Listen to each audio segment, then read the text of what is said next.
Thank you, everyone. My name is Tanya Bowie. I will be the moderator, and I'm with BJ Intact. Welcome to the Case for Police Mental Health Collaboration Programs, what every law enforcement executive should know. As a reminder, everyone is on listening mode only. We recommend all of our participants who have joined us today to remember to increase your volume if you haven't already, to make sure to hear our presenters. As a reminder to everyone, we are recording this webinar today, and we will also have a Q&A session at the end of the presentation. Our Q&A portion of the webinar will be managed through our inbox. You will have the opportunity at the end of this presentation to send your questions to us, and we will be moderating those questions, read them out loud, and send them and have our presenters answer them. Without further ado, I would like to welcome Maria Fryer from the Bureau of Justice Assistance to start off our webinar today. Great. Thank you so much, Tanya. And we have so many partners on this webinar today. We'd just like to recognize them. And next slide, please. And the logos that you see on the screen represent some of those partners who have worked closely with us on developing this training. So first, I'd like to say hello and thank you for participating in today's webinar. I would also like to thank our expert panel of presenters for contributing their knowledge and experience to assist other communities. My name is Maria Fryer, and I'm a policy analyst with the Department of Justice, Bureau of Justice Assistance, and on behalf of BJA, I would like to welcome you and thank you for taking the time to be part of this webinar today. Of course, many of you know BJA's focus is to make American communities safer by strengthening the nation's criminal justice system. Next slide, please. Its grants, training, and technical assistance and policy development services provide state, local, and tribal governments with cutting-edge tools and best practices they need to reduce violent and drug-related crime, support law enforcement, and combat victimization. Next slide. BJA, in partnership with the Vera Institute of Justice, is happy to bring the discussion to where you are, whether that be in a rural community or a large city. And through this partnership, with the inclusion of today's presentation, a series of webinars will be available to continue to inform and guide justice professionals such as prosecutors, researchers, law enforcement, and their service delivery partners to improve and enhance responses to people with mental illness and intellectual and developmental disability. Today's discussion is a resource specifically designed for law enforcement executive leaders as problem solvers, public figureheads, guardians, strategists, and technologists. Law enforcement leaders understand that they must stay ahead and prepare for these complex problems in order to give their officers the skills they need to be safer and for the safety of the communities they serve. Since 2006, BJA has supported over 482 justice and mental health programs throughout 49 states with grants, policy, training, and technical assistance, and currently makes 10 peer-to-peer law enforcement mental health learning sites available throughout the United States to support law enforcement leaders in their many roles. Over the course of 13+ years, we've learned that the strategic partnerships really do work. Please reach out to the organizers if you have training and technical assistance needs. And again, thank you for being here. And now I'd like to turn it back over to Melissa. Thanks very much, Maria. My name is Melissa Royland. Good afternoon, everyone on the call. I'm very happy that you're able to join us today. I am a senior advisor working with the Vera Institute of Justice, along with Maria and all of our partners. Vera has been working since 1963 with law enforcement agencies with the goal of advancing justice systems to ensure fairness, to promote safety, and to strengthen communities. This disclosure just notes that we were supported by the grant, and the views that are expressed today don't necessarily represent the position or policies of the Department of Justice. Slide.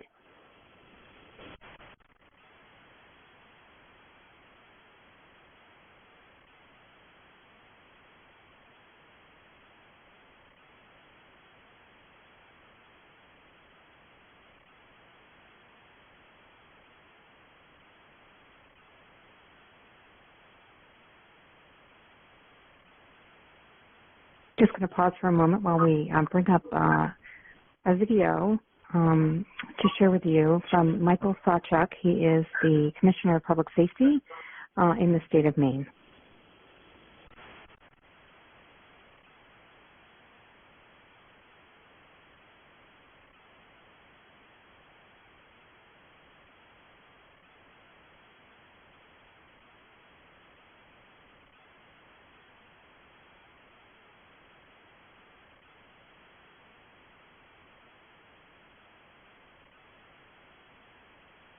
Really, the core functions of what we do in law enforcement, we know that the majority of what we do day to day involves some kind of nexus to behavioral health issues. Behavioral health issues being substance use disorders and mental health issues. So if we're not addressing those two problems accordingly, then we're not doing our jobs effectively. You know, when we provide our officers with additional skills around communication and de-escalation, that makes everybody safer. That makes our consumers, our clients safer, our community safer, and it also makes officers safer. I can tell people, and I'm proud to say I was in the first CIT class in the state of Maine, I can tell people where we were in 1997 when I started in comparison to where we are today. I'm familiar with the things that come up when you're trying to change the culture of not just an agency, but of a profession. And that's not an easy thing to do. So change is a scary thing for people. So you just have to be able to walk them through the steps and explain why this is so important. And I always come back to two simple facts when you want to change anything in law enforcement. And you change culture by focusing on officer safety issues and resource allocation issues. So when I'm talking to other chiefs, I always have conversations around those two elements. When we talk about officer safety, I tell people, chiefs, that your officers are going to be safer because of these programs. And your clients are going to be happier. And then you start talking about resource allocation. You know, from an agency standpoint, 30,000-foot view, I'm looking at our officers and what they do day to day.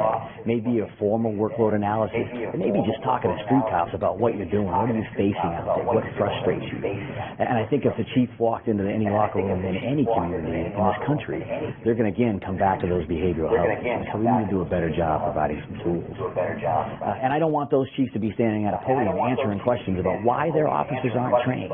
Why couldn't they afford to send somebody through a week's worth of training? I've got 3 cops. I can't break somebody loose. But if you're going to the same house 30 times in a month to deal with the same problem over and over and over again, then you're losing resources on that side as well. You know, something I also always say is you're going to pay now or pay later. Pay now, train your officers, treat people with respect, and then you're not paying later with the criminal justice system, with the hospitals, and things of that nature. That revolving door is not the way to do business.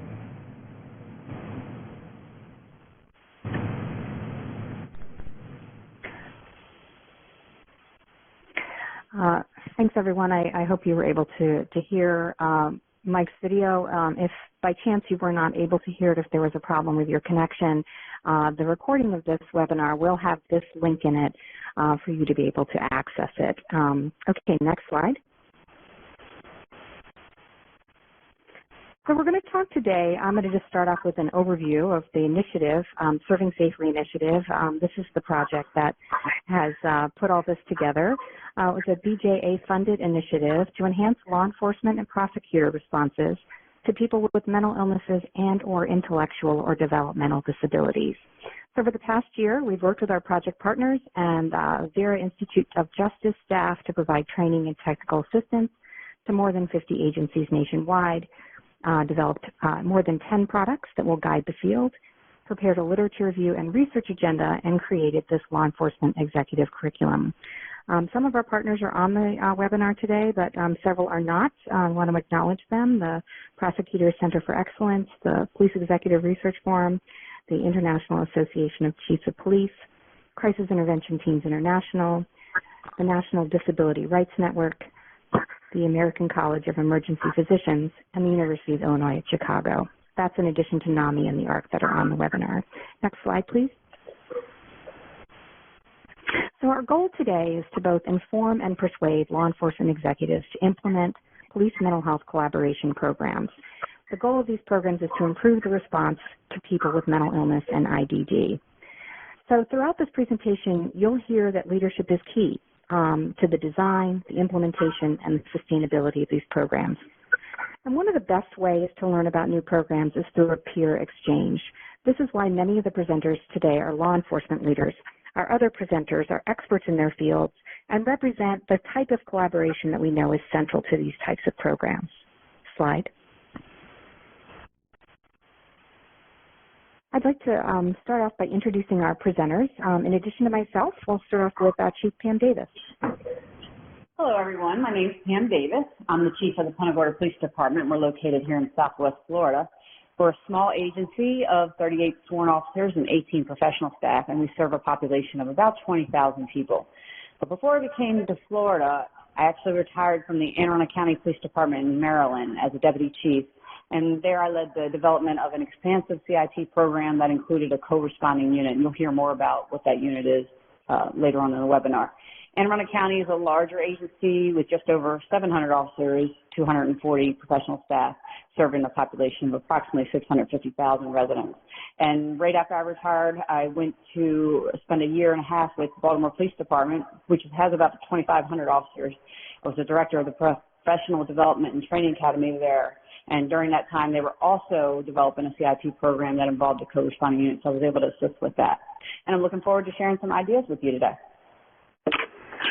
Hello, everyone. This is Tim Cameron. I'm the sheriff of St. Mary's County in Maryland. I've been the sheriff since 2006, and prior to that, a deputy sheriff in the same agency since 1980. The sheriff's office in St. Mary's is the primary law enforcement agency for our county. We also manage the Adult Detention and Rehabilitation Center. St. Mary's County is about 367 square miles with a population of about 135,000. We're just southwest of Washington, D.C. Our agency is comprised of about 275 personnel. That includes law enforcement, corrections, and civilian support. We have an active CIT. We have just added an agency behavioral health liaison who is a licensed clinician. I appreciate being part of what I think is a very, very important information sharing webinar. Thank you. Good afternoon, everyone. My name is John Flynn. I'm a sergeant with the NYPD, where I've served for approximately 23 years. I'm a sergeant in our emergency service unit, which is a 400-person tactical team and rescue unit in the nation's largest police department. We respond to a variety of assignments involving persons in crisis. Our particular specialty as a unit, and something that is important to me, I've worked extensively on, is the response of tactical teams and patrol officers to assignments with persons in crisis, particularly working on collaboration between tactical teams and patrol officers in resolving these assignments with safe tactics and de-escalation techniques.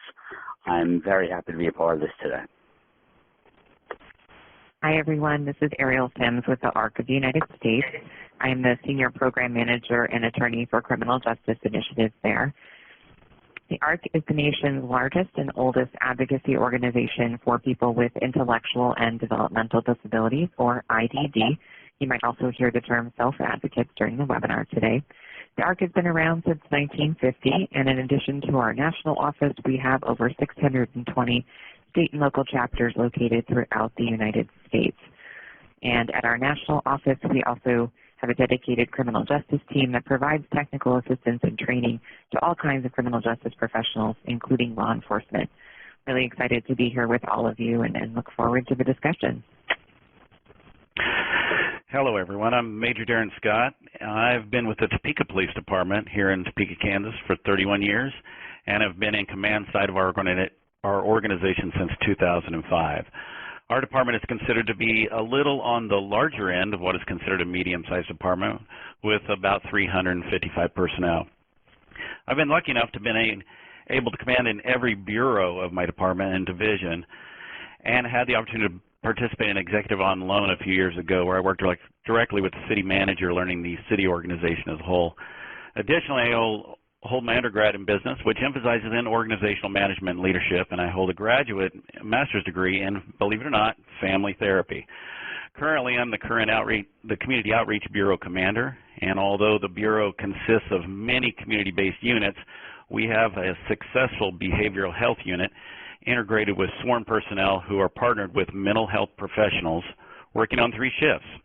Our partner co-responders have been developed in partnership with one of our local mental health resources, Vallejo. Hi, everybody. This is Shannon Scully. I'm with the National Alliance on Mental Illness, or NAMI. NAMI is the nation's largest grassroots mental health organization that represents people with mental illness and their families. Here at the national office, we do a significant amount of work looking at crisis response and creating options to people who are experiencing mental health crisis in our communities. And so looking forward to this discussion today.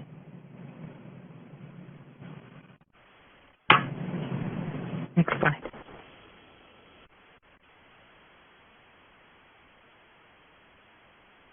We're ready to go to the next slide. Thanks. So throughout this presentation, we're going to talk about police mental health collaboration programs, or PMHCs, because we need an acronym for everything. So as we know, these programs are comprehensive, agency-wide approaches that include partnerships with the behavioral health system, as well as many other members of our community. We estimate there are about 2,000 programs worldwide and counting. I think it's difficult to keep track, but we know for a fact that there are at least 2,000 to 3,000 programs out there operating today. We do see that there's a community demand for these programs, and it is increasing. We see it in the news media, and we see it when we talk with our partners, that communities are learning about these programs, and they're demanding that they be brought home. These programs are now also focusing on responding to people with intellectual and developmental disabilities. I think that we will talk about some of those situations as we go forward. Next slide. So the police mental health collaboration programs are generally talked about as one of a group of 5 different programs. And I think many of you have probably heard about crisis intervention teams and co-responder teams. I just want to touch on what these programs look like. In crisis intervention teams, volunteer officers are extensively trained to identify signs and characteristics of mental illness and to learn how to de-escalate people in crisis. These trained officers are dispatched to calls involving people with mental illness, where they work to divert people from jail where possible and bring them to hospital or community-based treatment supports. Co-responder teams are specially trained officers that pair with a mental health professional, and they ride together in a police unit, often unmarked. They either co-respond directly to the scene as a primary response or when they're requested by the responding officer. They are there to de-escalate crisis as well as arrange for connections to treatment services and supports. When you have clinicians on scene, they do have access to mental health information. And there are several variations of the co-responder teams. And sometimes crisis staff are embedded in right in the police department. Next slide. The other 2 programs that we primarily talk about are follow-up case management teams and mobile crisis teams. Follow-up case management teams are a multidisciplinary collaboration that identifies people who are repeatedly coming to the attention of police. And then the collaborative group develops customized solutions, and then an officer and a clinician team then works the plan that's been developed. For mobile crisis teams, these are composed of behavioral health staff who respond at the request of law enforcement or dispatch to scenes involving someone in crisis. They also manage the crisis and connect the person to behavioral health resources. They can even transport people to behavioral health resources, which can enable law enforcement to leave the scene and return to patrol. And last, in many communities, these programs are tailored to individual needs and layered together in the case where there are multiple needs in a community. Next slide. So the goals of these programs are pretty important, and we want to emphasize these goals in particular, although they're not the only goals communities may be working toward, but the purpose here is to increase connections to behavioral health or other resources. We know that people who are in crisis, while they do come to the attention of police, going to jail is not the place for them in most cases. So we try to minimize arrest. And then an important goal is reducing repeat encounters with law enforcement officers. Sometimes people repeatedly come into contact with law enforcement and they require a specialized approach. It's also important to reduce use of force in these instances, which is accomplished through a de-escalation strategies. For more information, there is a document that CSG just put together with BJA called the Police Mental Health Collaboration Framework, and it's available with a lot more information that we're going to discuss a little bit later in this slide. Next slide. So the training this afternoon has 5 modules. The first is going to talk about the nature of the problem. Then we're going to talk about understanding disability. Module 3 covers the framework that we just mentioned for improving policing responses. Module 4 takes a look at legal considerations, and Module 5 talks about handling critical incidents. Next slide. So the first section that we're going to go into talks about the kinds of problems communities are facing. Next slide. So the nature of the problem. If you look up on your screen, you'll see several headlines that have literally been pulled out of news. Family of young Walnut Creek man killed by police file federal lawsuit against department. A worried mom wanted the police to take her mentally ill son to the hospital. They shot him. ACLU urges independent review from mentally ill woman is fatally shot at home by Henrico. You see all those time and time again, and we continue to see the headlines describing unfortunate encounters between individuals with mental illness and intellectual and developmental disabilities and law enforcement. If these encounters aren't handled with a patient, educated officer, yet still with a lens for safety, the outcome can be unfortunate for everybody, the community, law enforcement, and the individual of focus. We know how the media frames these issues. Time and time again, we see how the context is fraught with subjective public review. But we also know these unfortunate incidents occur, and we can agree that they could or should be minimized. Next slide. And this is Ariel with the ARC. So we have all seen those headlines that talk about the negative interactions that have occurred between law enforcement and individuals with disabilities. But we also know that law enforcement is just one piece of a much longer and more complicated criminal justice process. And we know that people with disabilities are going to interact with every single stage of the process. And we also know that people with disabilities tend to be overrepresented in the criminal justice system, both on the side of, say, a suspect of a crime or a defendant moving through the court process or even eventually incarcerated, but also overrepresented as victims of crime. But today we're really going to be focusing on Intercept 0 and Intercept 1. So the things that we can do in the community before a law enforcement interaction occurs, and of course what will happen when an interaction with law enforcement does take place. Next slide.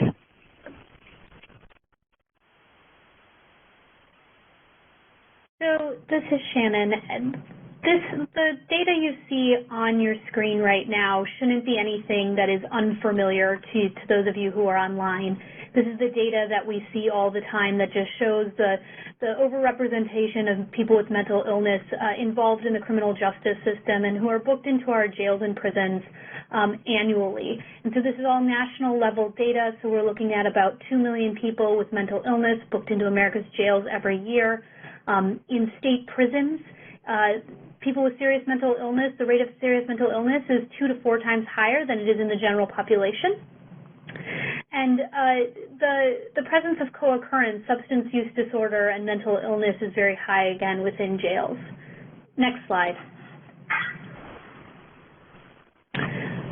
So why do people with mental illness become involved in the criminal justice system? Why is this the system that is responding to kind of the mental health crisis in our community? Well, the first thing is that a behavioral health system was never really created within our communities. And so it's become very difficult for people who require mental health services to access those services and to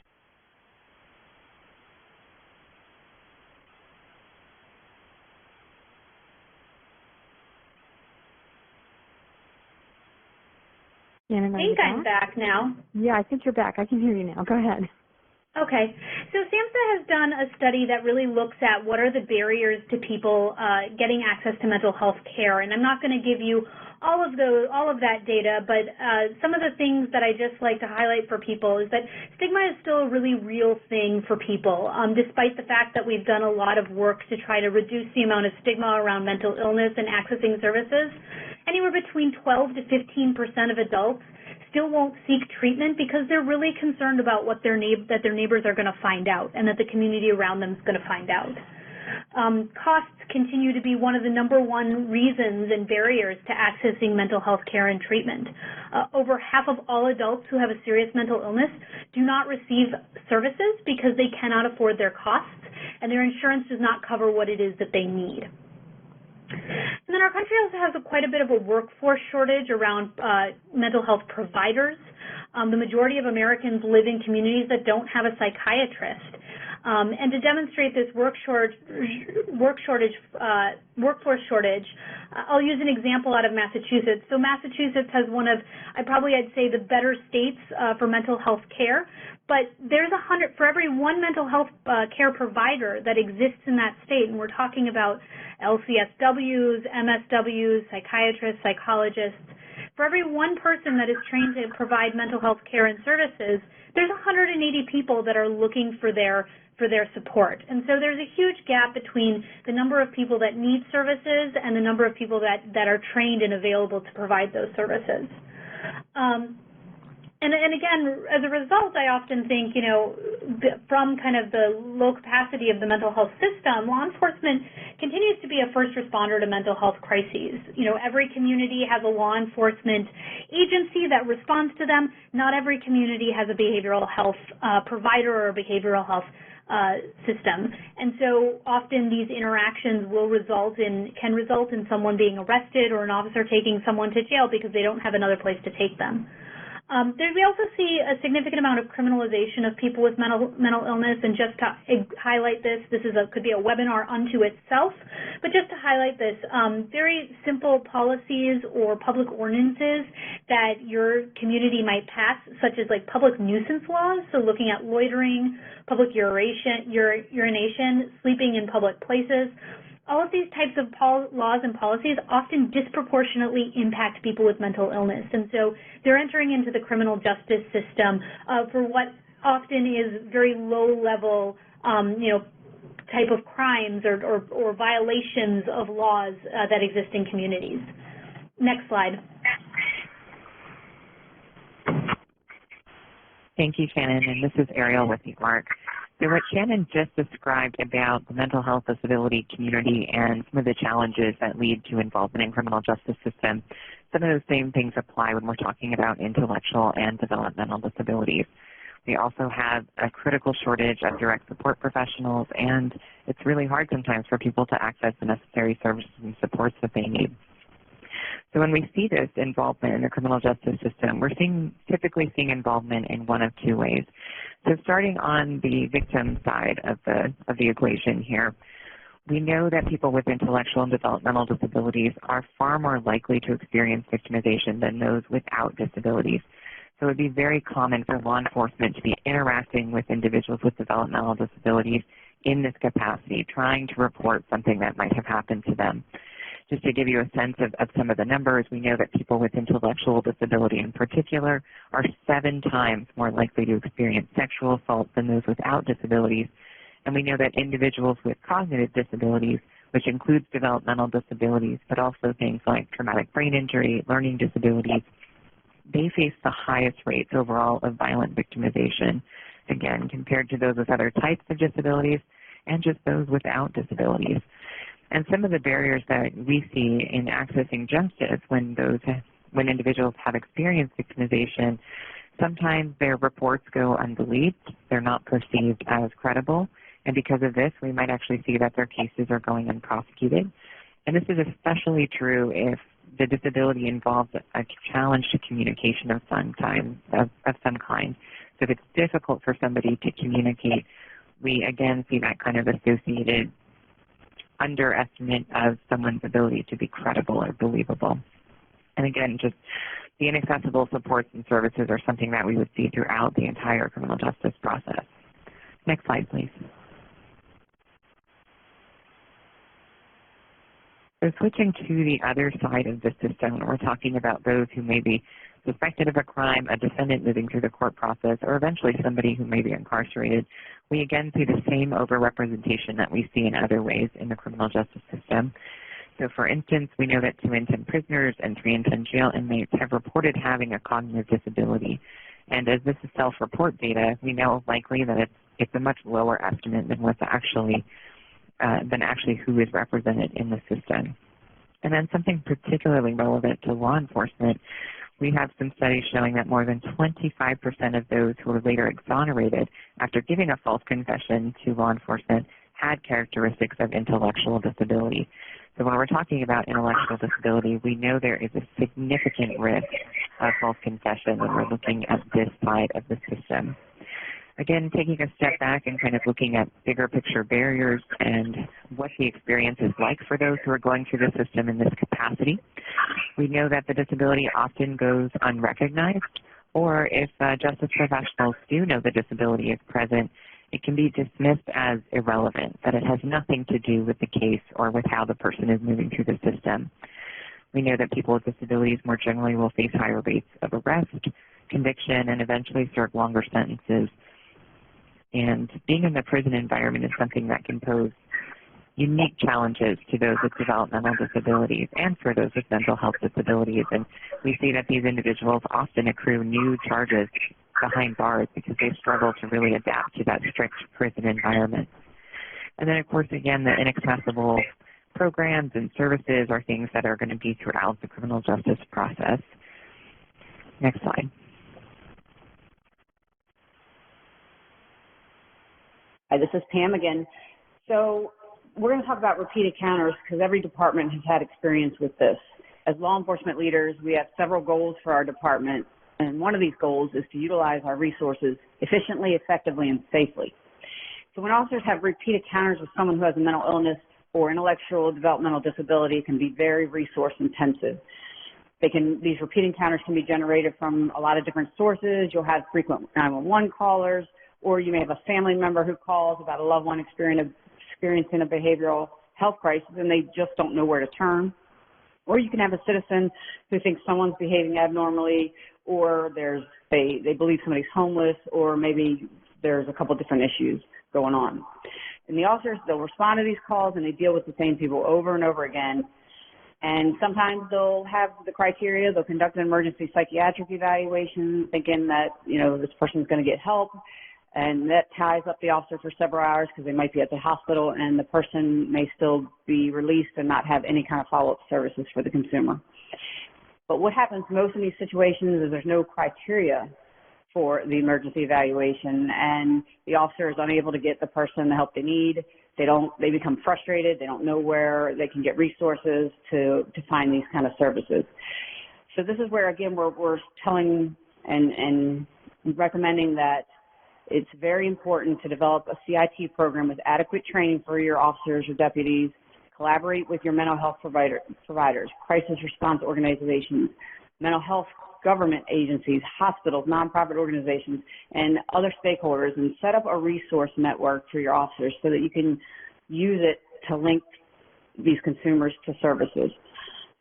If we can improve our response to the repeat encounters, we can reduce them, we can make them safer, and we can free up our resources for other activities. Next slide.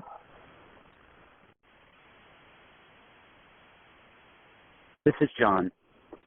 It's critical that officers are educated on the behavior and characteristics of people with mental illness or intellectual developmental disabilities. The emphasis should be on recognition and not diagnosis. We're here to recognize the problem or that there is a problem and not necessarily come up with a treatment plan or even a solution to all the problems. This is a critical aspect of cooperating with and partnering with mental health professionals in your initial training. We can't expect officers to arrive on scene and diagnose a person with MI or IDD. However, when properly trained, the officers can discern the difference between these people or a person in crisis and an actual suspect. A nonverbal autistic adult may present to the officer as a non-compliant suspect. when in fact they cannot communicate their issues effectively. Just a small amount of knowledge can prevent the escalation of the incidents. Agencies need to avoid creating a culture of speed in these instances and understand that speed is often not going to lead to a safe resolution. Officers can't be pressured to resolve the assignments quickly. They should focus on slowing down response to these assignments, slowing down tactics and techniques used, and in fact looking for a slow, safe, effective resolution. Next slide, please. Developing a rapport with someone in crisis can lead to a positive outcome. Increasing the stress of the subject by dismissive or inattentive behavior can often convey a lack of empathy. This further aggravates the situation and often results in force having to be used when it could have possibly been avoided. Often at times when a rapport is developed, the subject may relax, de-stress or decompress, and this will enable a clearer thought process. In certain situations, no matter how well we've done, no matter how well a rapport has been established, how much time has been taken, or how many resources we've deployed, force may still need to be used, and this could result in an undesirable outcome.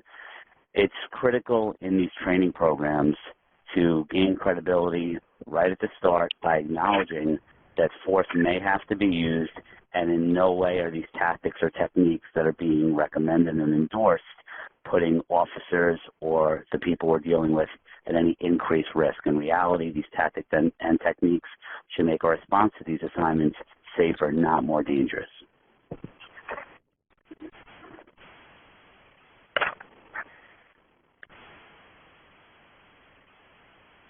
Next slide.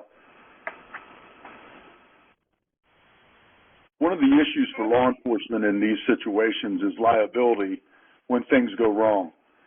Law enforcement has significant responsibility to the communities they serve and incur specific liability in responding to people with MI or IDD. Let's take a closer look at inadequate response, inadequate policy, civil rights infringement, and failure to train. Next slide.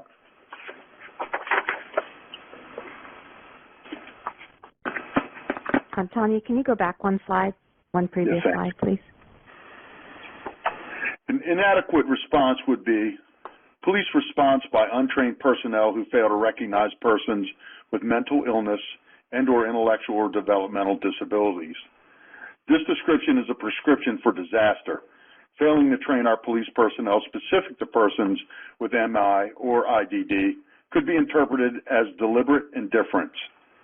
We need adequate policy that establishes response and training protocols for persons with mental illness and or intellectual or developmental disabilities. Next slide, please. Next slide. One more. Law enforcement must also be aware of the infringement of civil rights. Persons with mental illness and or intellectual or developmental disabilities have the same legal, civil, and human rights as other individuals.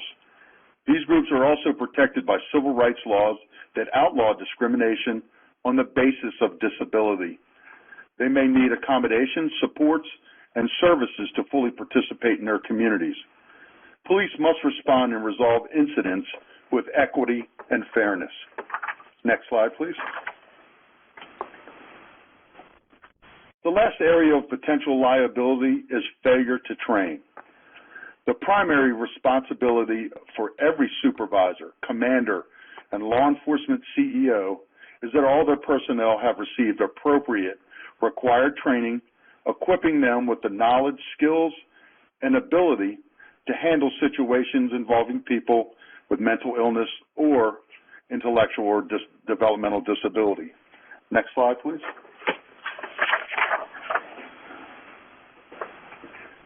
Police mental health collaboration programs help law enforcement better serve their community by assisting and providing training and guidance on policy and response protocols, response best practices, and an understanding of police responder legal obligations. Next slide. This next module will be on understanding disability, and presenters will discuss important considerations that help us all understand disability. Next slide.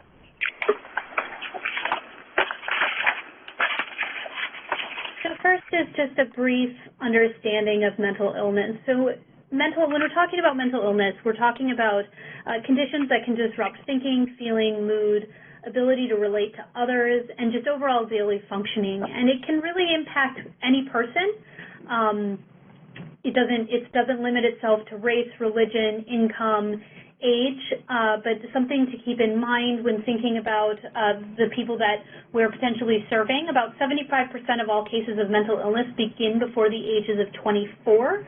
And so if you and your community end up thinking about kind of early interventions, that this really does impact young folks as well as it does folks who are a little bit older.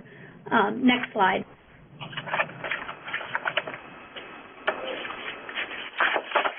This is Ariel with the ARC. So what Shannon was just describing are mental health disabilities, or more commonly known as mental illness. And when we're talking about mental health disabilities, we're talking about one category or type of disability. And developmental disabilities are another category of disability. Now, to make things more confusing, it's possible that people will have both a developmental disability and a mental health disability. Sometimes we call this dual diagnosis or co-occurring disability. But let me at least give you the definition of developmental disabilities for this kind of category of disability, if you will. So these are disabilities that are lifelong, and they are typically include physical and or mental impairments that start during a child's developmental period, so before age 22.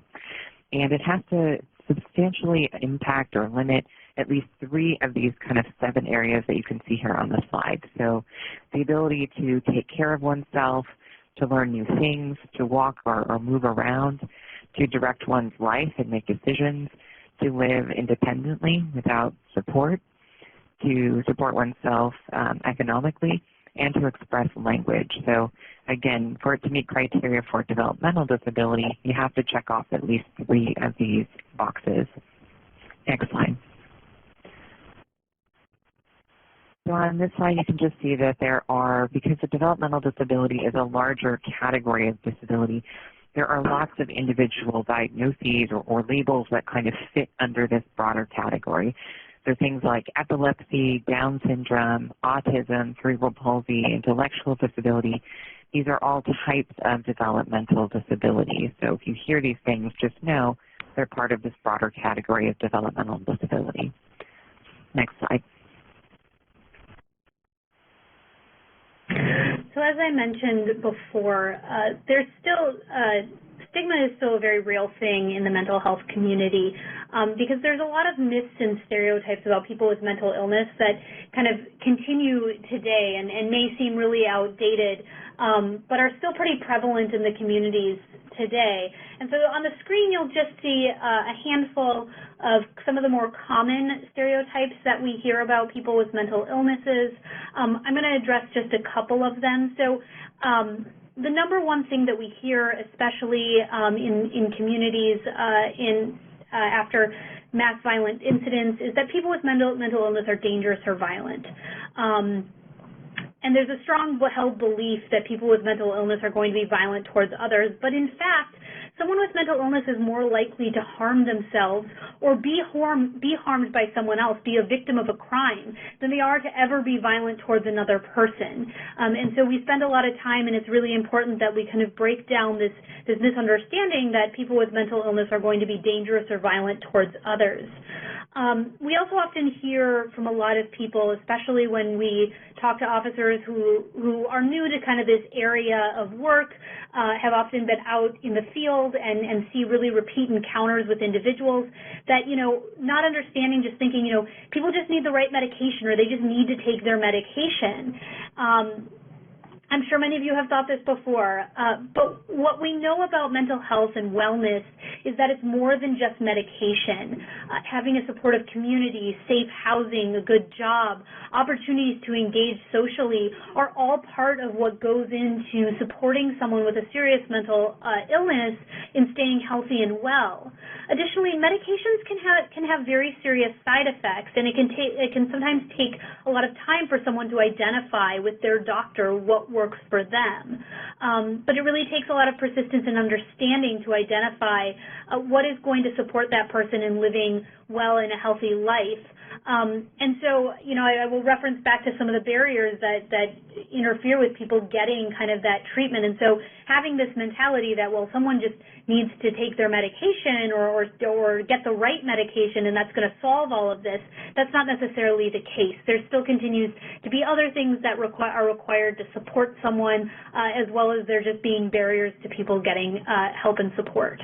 Next slide. Thanks, Shannon, and this is Ariel. Now, these stereotypes and myths that impact both the mental health disability community, but also the larger disability community, they really come from a long history of discrimination toward this community. We've seen all kinds of things happening to people with disabilities historically, including eugenics, which involved the forced sterilization of people with disabilities to prevent them from having children, institutionalization, really taking people with disabilities outside of mainstream society and segregating them. We've even seen experimental medical procedures that really have no basis in clinical fact, including electroshock therapies and lobotomies specifically for mental health disabilities.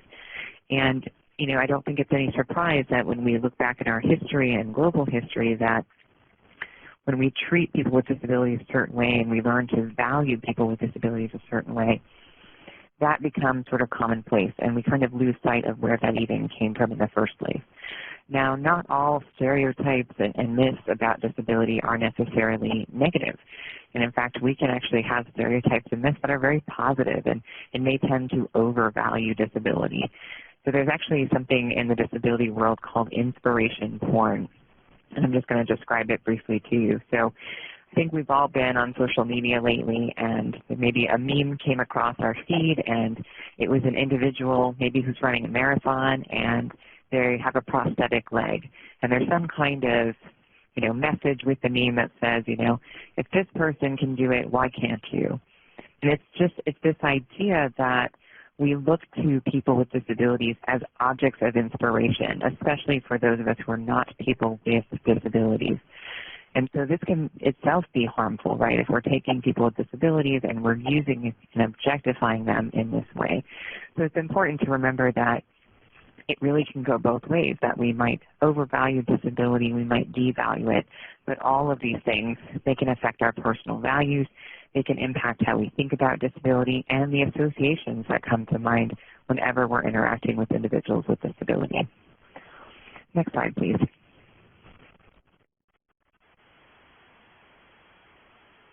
So on the other side of this, let's talk just for a moment about some respectful language and things that are really important to understand about disability culture. Now, one of the most common questions I would say that we get from criminal justice professionals is about language. What language should I use? How do I know when to use it? And what if I mess up? And these are all extremely valid questions. So I'm going to give you some general rules of thumb, but kind of the golden rule here is that whenever you're talking about disability, you should use the terms that a person with a disability is using themselves or that the larger community is using. And really that's going to get you pretty far. But another good rule of thumb is person-first language. And simply this means putting the person first and the disability second. So instead of saying a disabled person, I would say a person with a disability. Or instead of saying, you know, an autistic person, I would say a person with autism. So that's one way that, generally speaking, will kind of put you on the right track for using respectful language when we're talking about the disability community. There are some terms out there that are outdated and, quite frankly, can be a bit offensive toward the disability world. So no worries if any of you on the call have used any of these. It happens to all of us, and language is changing every day. But just be mindful that these words are are becoming quickly outdated and sometimes offensive. So these are words like cripple, suffering, wheelchair-bound, the R word, psycho, lunatic, especially when they're, we're kind of using them as more descriptive adjectives and not even referring to disability itself can be particularly offensive then. And one I always like to point out to justice professionals is the word handicapped. Now, a lot of people think handicapped is sort of the go-to and the right word to use.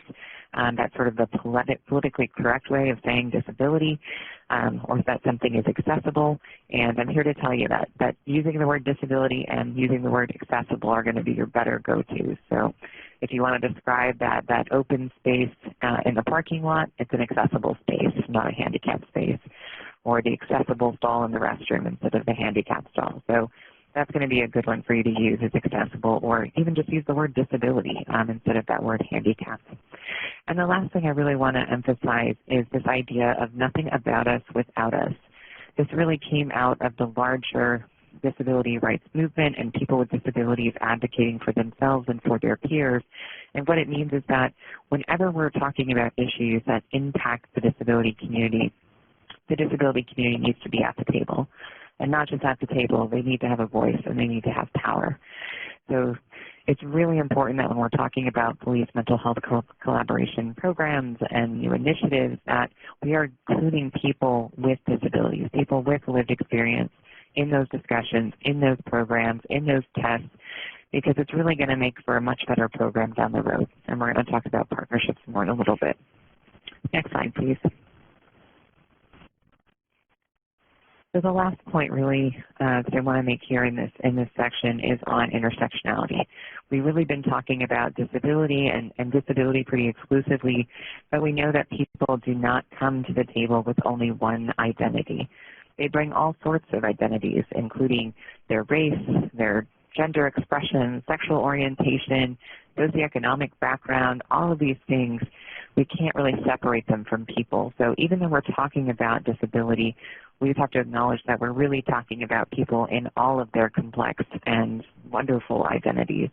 And we have to acknowledge that sometimes people with certain types of identities are going to tend to be marginalized in our criminal justice system, like many other systems that are operating here in the U.S.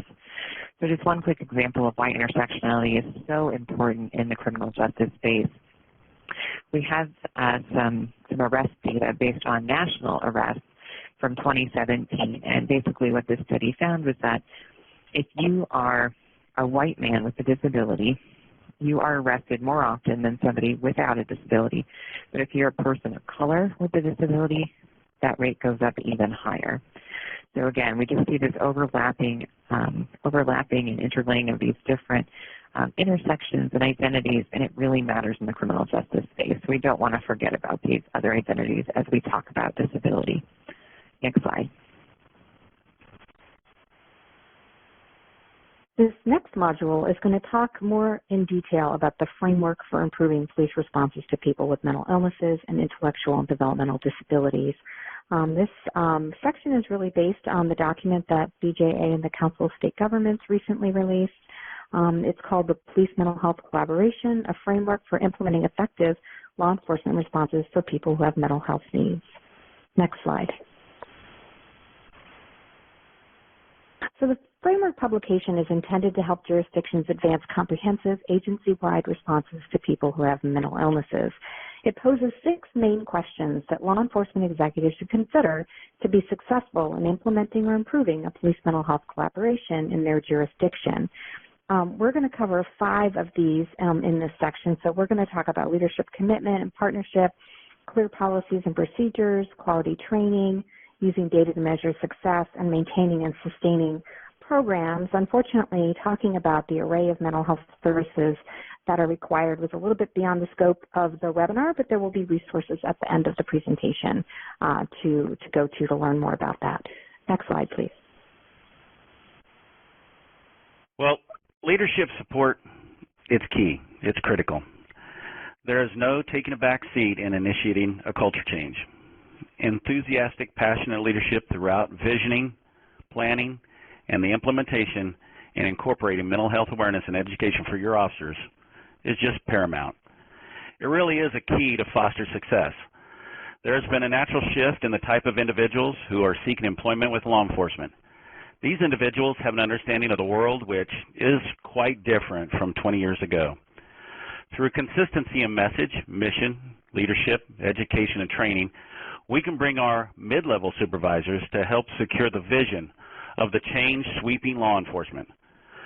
There will still be the holdouts, the naysayers, you know, the old guard.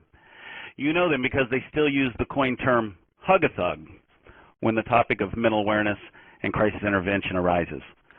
However, this sentiment has been overwhelmingly quieted once training, CIT, behavior health, co-responding, and partnerships are all on the same course, demonstrating the value of the resources and positive outcomes.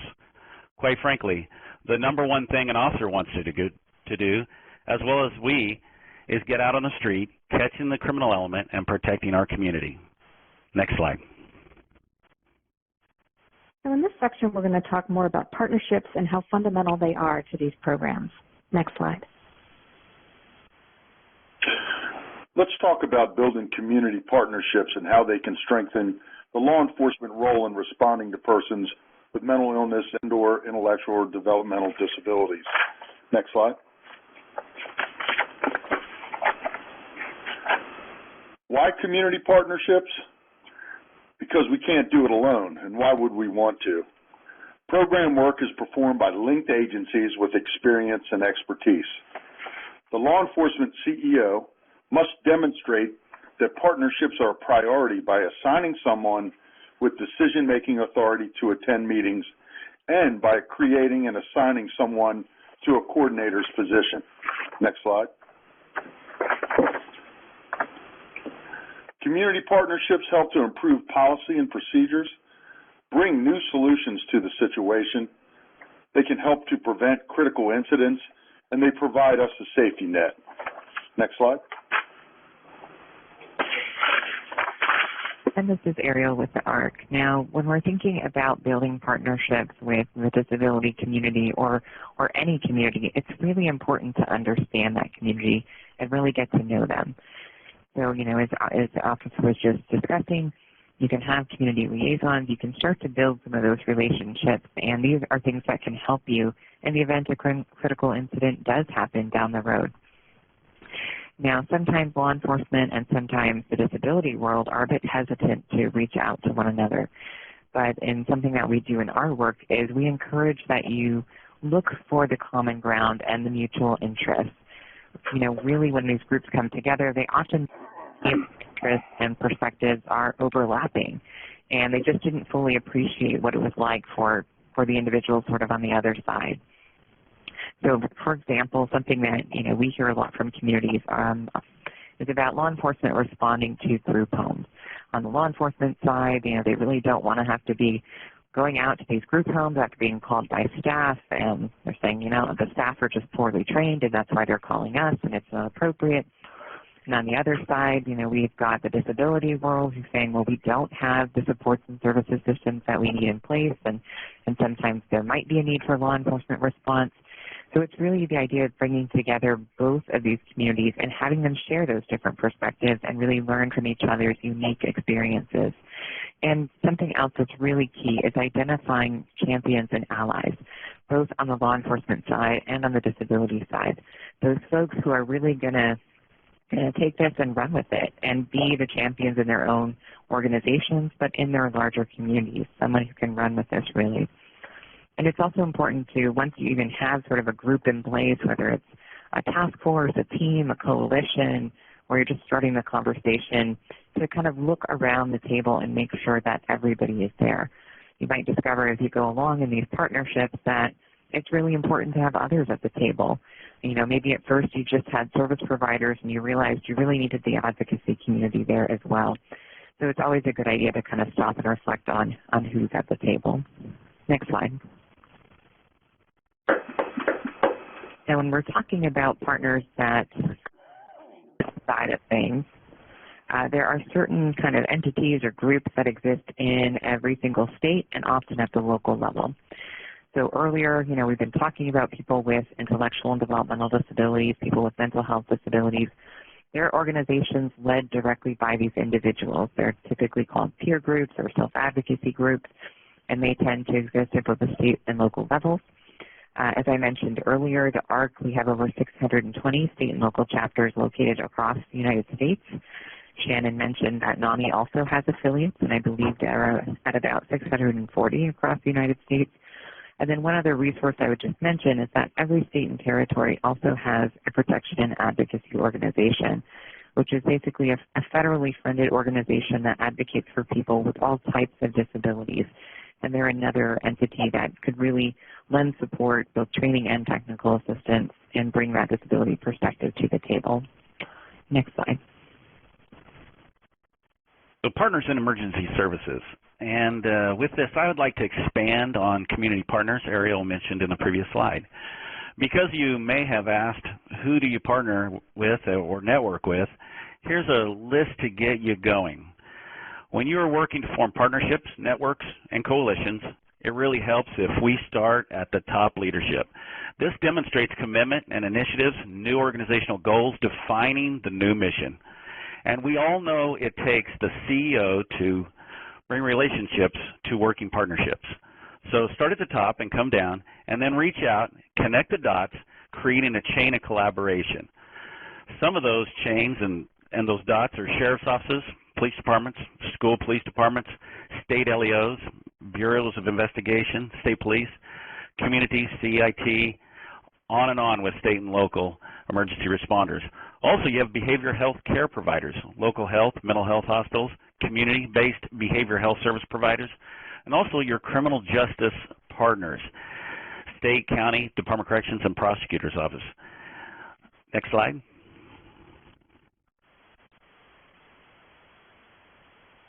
Behavioral health care providers. With everything we've listed so far, well, we need to go further. We have to initiate those conversations with our partners in the healthcare world. Law enforcement works fairly well with emergency medical personnel, but you might just encounter some resistance and a few barriers re-educating our medical health professionals. But bring these community partners to the table, and you'll find essential keys and assets. There are several reasons hospitals and medical health professionals may be reluctant in opening up the proverbial door to their world. You'll learn about a few, such as Health Insurance Portability and Accountability Act. You all know it as HIPAA. And how about this? Along with medical facility policies, HIPAA shapes their culture.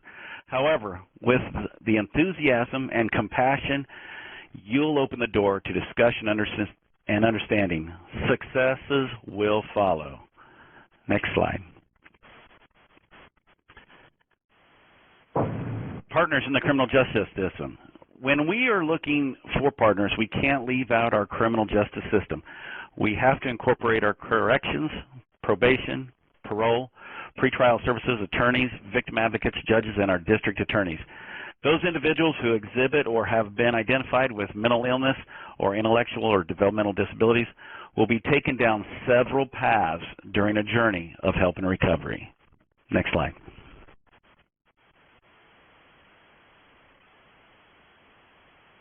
As we continue to build on our successful community partner relationships, it's time we started spreading out the scope of our network. We now look to our government and community service agencies and organizations. These come in forms of course, our government agencies, county, state, local Department of Children and Family Services, state, county, local Department of Aging and Disability Services, Veterans Administration. But many times we overlook other organizations or agencies providing social community services, such as the Rescue Mission, a homeless shelter, or employment services. Next slide.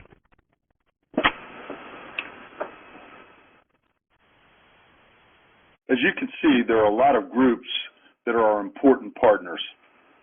How can we make the partnership work best? These are the keys.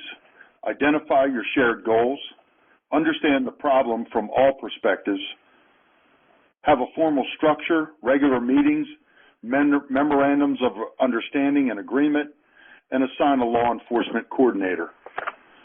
Law enforcement CEOs must include other agency leaders and at the same time understand how they are still needed to start, support, and champion the partnership. Next slide.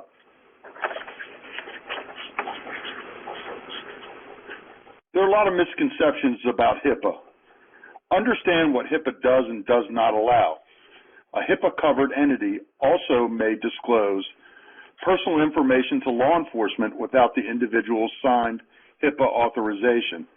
In certain incidents, including to report personal information to a law enforcement official reasonably able to prevent or lessen a serious and imminent threat to the health or safety of an individual or the public. A client can also sign an agreement to allow sharing of information between police, CIT programs, hospitals, and mental health organizations. Next slide. This next section is going to talk and delve into the policies and practices that are needed to guide officer responses to people with mental illness and IDD. Next slide. We already talked a bit about these PMHC program models: crisis intervention teams, co-responder teams, follow-up case management teams, mobile crisis teams, and then those layered approaches. But just as a reminder, these are specially trained officers that work either alone or with mental health professionals, and they respond to people either at the immediate crisis or after the crisis has been overcome. Next slide. So when creating these programs, these PMHC programs, agency leaders need to consider, first of all, their goals, right? What is it that they hope to achieve? Is it one of these 4 goals that we've talked about already: increasing connections, reducing encounters, minimizing arrests, reducing use of force, or is it something else in your community? And then next, in terms of deciding which of these programs to select, agency size is going to be pretty important. Agency geography is important. And fundamentally, many of these programs are affected by the types of resources that are available in the community. And in terms of figuring all this out, the collaborative group is going to need to use data. So the programs, and also the programs that we were talking about, don't need to be mutually exclusive. You can layer them as needed, as we've said. Next slide. So policies and procedures are going to be primarily needed around these 3 areas. In dispatch, policies need to get the right people to the right call. So if you have a CIT program, you need to get the CIT trained officer to the call involving someone with a mental health crisis. And if you have a co-responder team, you need to get the team of officer and mental health clinician to that call. Next is on-scene responses. We need policies to spell out those critical elements of what officers are supposed to do when they get there. How are they supposed to do de-escalation and stabilization? What kind of communication strategies should they use? What kind of linkages can they make? And if there's going to be a response by a co-responder team or a mobile crisis team, we need to be clear about what everybody's role on scene is.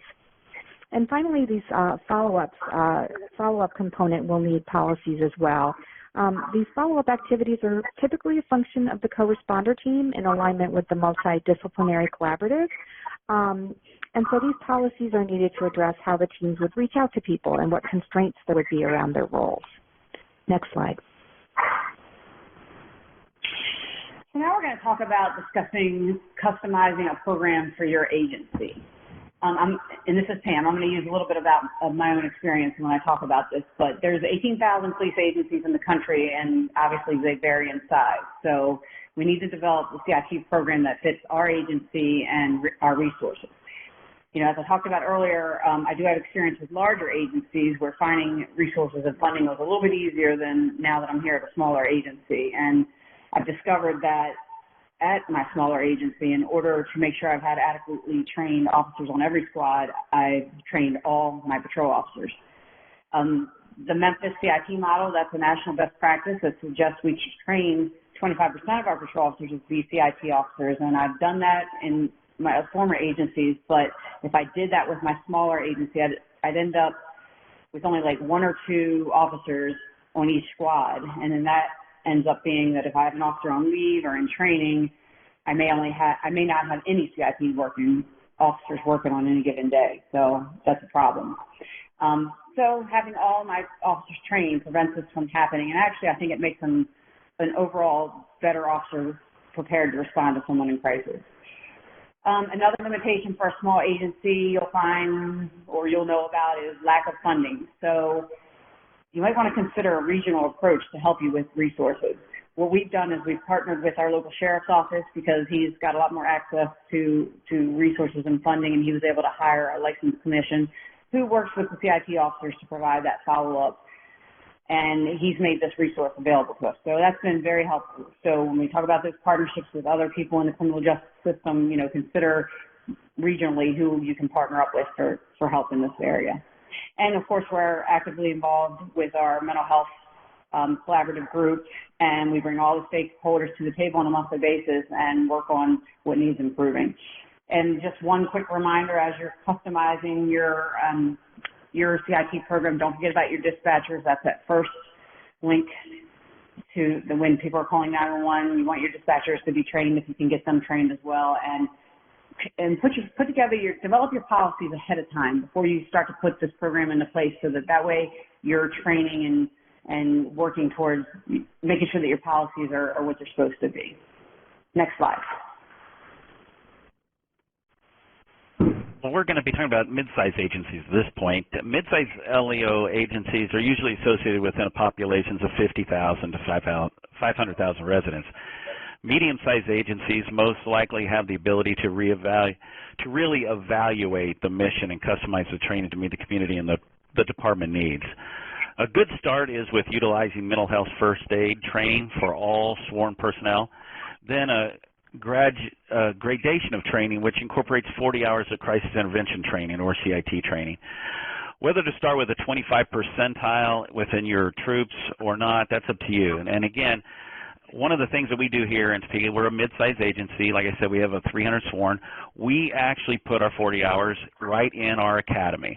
So every officer gets CIT trained from the get-go, so they have some understanding prior to getting out on the street or we're working with their FTO. Mid-sized agencies are more likely to be able to build out behavioral health units, working with co-responders, and the needs can be constantly evaluated and assessed to provide the best outcomes due to the size of the agency. Next slide. And, you know, as Darren was just talking about with the mid-sized agency, you're kind of in the same boat with the large agency. If you can, if you have that access to funding and resources, you kind of consider the same thing. It's a three-tiered approach. Start out with the mental health first aid or an equivalent 8-hour course. That way you get people trained up and get them trained quickly, particularly if you're starting from scratch, so that they have that ability to recognize the type of situation they're in. And then you could do either the 25% of patrol officers taking the advanced 40-hour CIT program, or if you're lucky enough to have an in-house academy, you could do what Darren's agency does and train everybody in the academy. And then you can still even consider, once everybody's trained up, kind of choosing those people who have a knack for these CIT calls to be your experts in that area. And then, of course, consider the co-responding unit. That's where they're teamed up with that licensed clinician. The officer and the clinician can go out to those calls immediately, and they immediately can link people to services. And then finally, make sure you're working with your collaborative unit so that you can put together that long-term case management and ensure people are linked up to those services long-term. And then that ends up reducing those repeat encounters that you'll see. So it helps free up resources, and it helps make everything safer for everybody. Next slide. So Ariel and I are going to talk a little bit about some of the emerging best practices that sort of go beyond the standard police mental health collaboration policies and practices. I'm going to ask Ariel to talk a little bit about Pathways to Justice. Thanks, Melissa. So the ARC's Pathways to Justice program is really a comprehensive way to address access to justice for people with intellectual and developmental disabilities, however they might be moving through the criminal justice system. And it really breaks down into a two-step process. And in the first step, we actually go into a community and help facilitate the creation of a disability response team, or a DRT. And the idea is to bring both criminal justice stakeholders and the disability community to the same table and get them having that initial conversation. On the criminal justice side, we're talking about law enforcement, but also legal professionals, including defense attorneys and prosecutors, and victim advocates. And on the disability side, we're talking about self-advocates, other service provider organizations or disability organizations and advocates, getting them all to the table. Once that disability response team is in place, that's when we would actually go out and partner with the disability response team to deliver an 8-hour training to justice professionals. So again, this is a little bit broader than just law enforcement. We're training law enforcement alongside legal professionals and victim advocates. And that's really key. It's kind of building that collaboration even in that training model. So that's just kind of a brief overview of Pathways to Justice, but it's one of the, I would say, one of the key and the best programs out there related to supporting folks with developmental disabilities who become justice involved. Thanks, Ariel. I want to pick up on the idea of peer support and services. So peers being people with mental illnesses, and also self-advocates or people who have IDD. These folks are getting increasingly involved, not just in training for law enforcement, which has been happening for a long time. You may have heard of the In Our Own Voices program that NAMI does. But in addition to the training involvement, peers have become more involved in providing direct support to people who are criminal justice system involved, and even providing services to them. There are programs where a peer or a self-advocate is paired up with a law enforcement officer or a mental health clinician to do follow-up for certain individuals. Next up is telemedicine. I think we're sort of seeing a burgeoning telemedicine industry that's addressing lots of different topics. And for small or rural communities, such as in Lincoln, Nebraska, officers are provided with an iPad, and they can reach out to the clinician who's back in, the clinical center, and that clinician can get eyes and ears on the person in crisis and can provide advice and counsel right there at the call without having to travel to the scene. And then crisis response centers, these are often referred to as crisis stabilization centers. These are these lovely, wonderful behavioral health resources that provide that 24/7, no wrong door response, where officers can drop off people in crisis and don't have to wait around. They don't require a medical clearance. And these centers will take people and help them stabilize and help them identify resources and engage them hopefully in longer-term treatment. And last, a new approach that we're hearing about is a 911 dispatch call referral.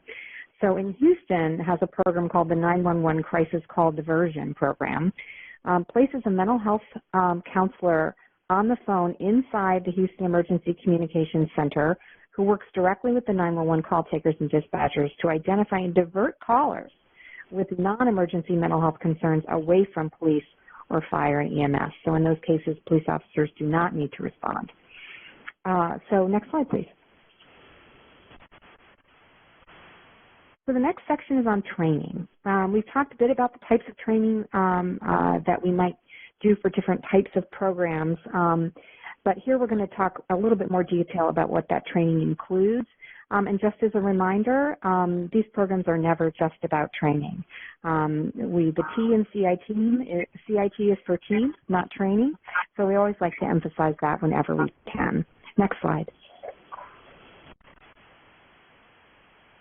So we know that having a CIT program can make situations safer for all those involved. But leadership and collaboration are extremely important when you're introducing a CIT program to your department and citizens. So please familiarize yourself with all your options so you have a good understanding of what you plan to implement and you can explain it.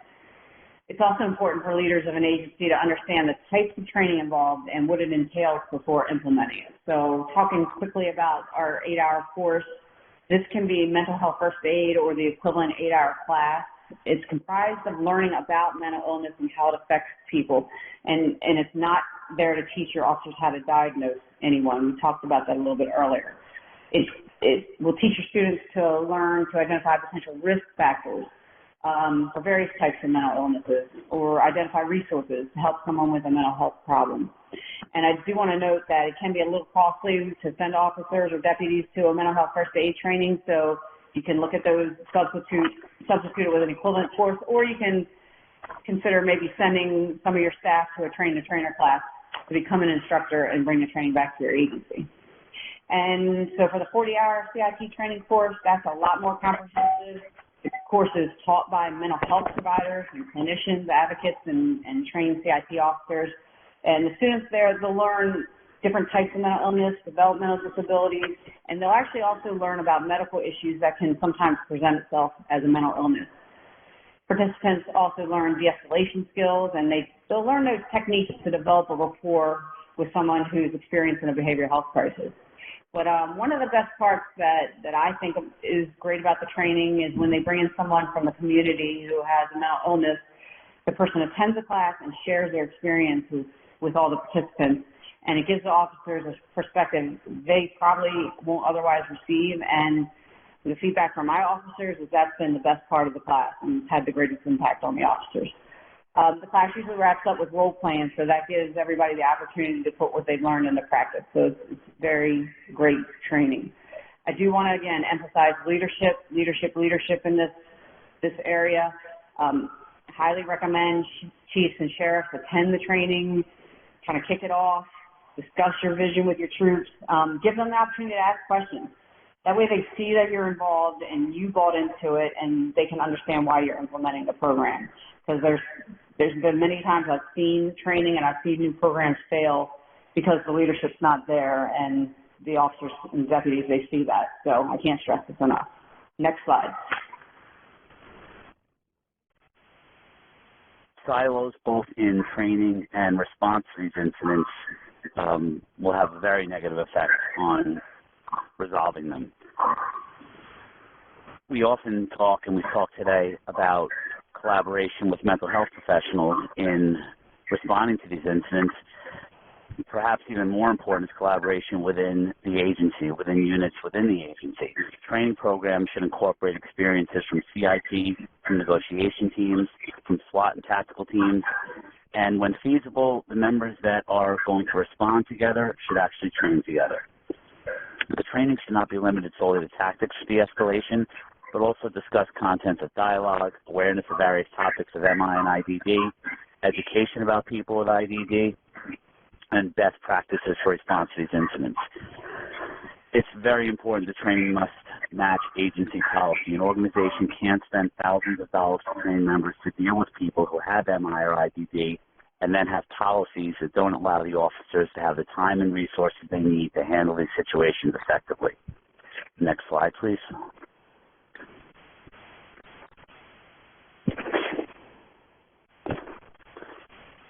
There is related training available that can enhance response to these assignments. The Police Executive Resource Forum's ICAT program, Integrating Communications Assessment and Tactics, is an effective program that incorporates best practices and principles from SWAT teams into everyday patrol response to get safe resolution. Defensive tactics are critical because members need to know how to physically defend themselves and to use those skills to resolve physical confrontation safely and effectively. TASER training should be conducted frequently and new technology should be incorporated. Members should be aware of the success rate of the device and they should train to adjust their tactics if a TASER or any other less lethal option is not effective. Next slide, please. This section is going to talk about data. This, I know, is everybody's favorite topic, but data is really critical part of these programs. We need to collect and analyze data so we can really ultimately tell what the problems in our communities are and how we're doing in addressing them. Next slide.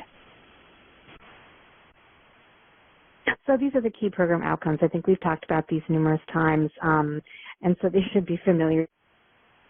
Essentially, what we hope leadership can do is steer the collaborative group toward a close understanding of the problems in their communities, and thus what these goals are, right? And then focusing on the data collection, and then not just collecting the data, but using it to inform policies and practices going forward.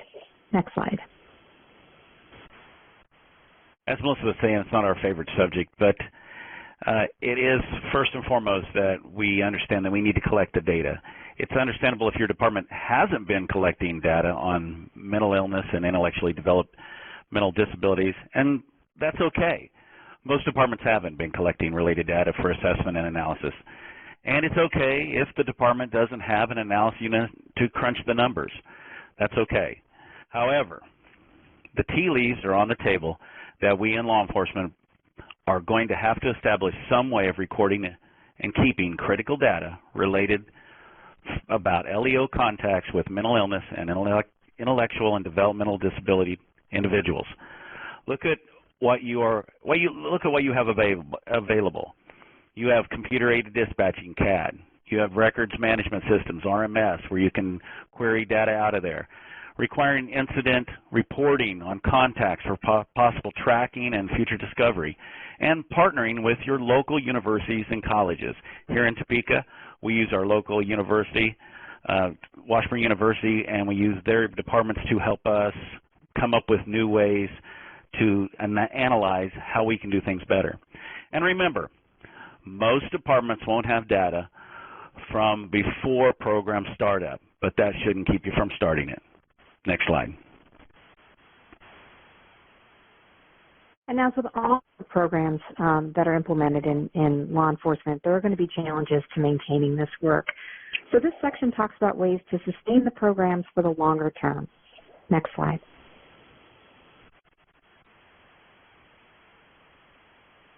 One of the major things law enforcement needs to do to maintain the police mental health collaboration program is to use data to make any needed changes or refinements to policy or procedures. Because you don't know what you don't know. So you need to capture as much information as possible to assess risks, analyze trends, and develop an effective response. Data helps us to develop an understanding of the resource allocation, identify trends, identify high-risk individuals or locations, evaluate the effectiveness of the response, assess the effectiveness of the strategy by reviewing outcomes, understand and evaluate cost savings associated with an effective response, and achieving sustainable outcomes. Next slide. Maintaining and sustaining the police mental health collaboration program requires creating, reviewing, and updating policies and procedures. Clear, concise policies and procedures are an outline for success and should be based on ever-changing case law, best practices, and expectations of your community. And ongoing training and professional development. Mental health first aid and ICAT are good foundational trainings. To maintain and sustain the police mental health collaboration requires a commitment to ongoing training. Next slide. Some other ways to maintain and garner support for your police mental health collaboration. Award your officers for furtherance of sanctity of life. Notice, recognize, and award individuals and group efforts that support the mission. I read an article not long ago about the Los Angeles Police Department who recognizes officers for successfully resolving critical incidents without the use of deadly force by presenting preservation of life awards, focusing on de-escalation, less lethal options, and sound tactics. And share your successes. Use media outlets to highlight training, partnerships, new programs, new initiatives, and positive stories about what officers are doing. By sharing your successes with your community, you establish your program as a priority for your agency, building trust and confidence. Next slide. So Melissa thinks I put this in here to show how happy our officers are living in Southwest Florida, and they are very happy with that. But this is actually showing our officers graduating from CIT programs over the last year, the 40-hour CIT class. And we do this to share with our community exactly what we're doing to make our officers better at responding to someone with a mental health crisis or someone with a mental illness or intellectual and developmental disability. Social media is probably the best avenue at this point that police agencies can use to share information with our citizens. So tell your communities what you're doing, show them that you're training your officers to be better at responding to these types of incidents, and let them know it's your goal to make interactions safer for everyone. What we found is it helps us gain support, and at the same time, we're educating our citizens on mental illness. And we're able to control the narrative and sort of have that bank account of goodwill. Another thing we found is people are a lot more willing to be part of the solution if they know that you're trying to improve how you do business. And so I recommend that you share what you're doing with the community. Next slide. So this module talks about legal considerations, and so there are a number of laws that are going to require consideration in the context of these programs. Next slide.